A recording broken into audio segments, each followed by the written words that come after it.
భేదాలు కాలం కటిక చీకటిలో కలిసిపోవాలి.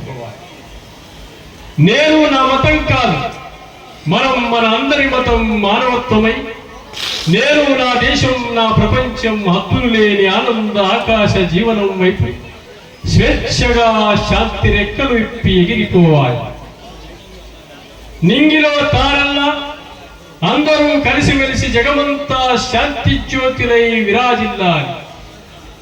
మతమని కులమని జాతి రంగు రూపు భాష భేదాలను మతోన్మాద శూలాలకు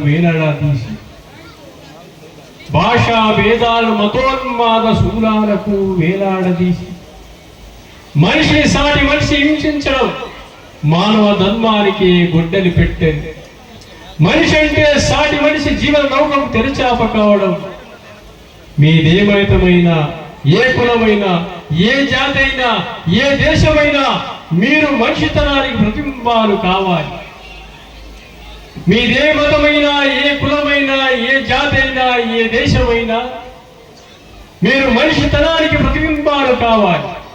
సాటి మనిషి మీలో ఒకడు కావాలి.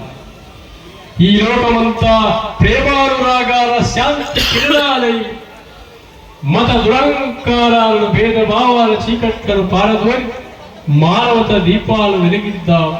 ప్రపంచ శాంతి కోసం ఫిదా అవుదాం.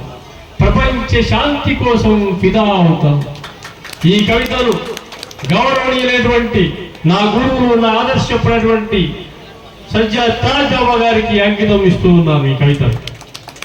ఎందుకంటే మత సమ్మేళనం అన్నా, సర్వమత ధర్మం అన్నా ఆయన చూసే ఎవరైనా నేర్చుకోవాలి ఈ కాలంలో అన్నమాట.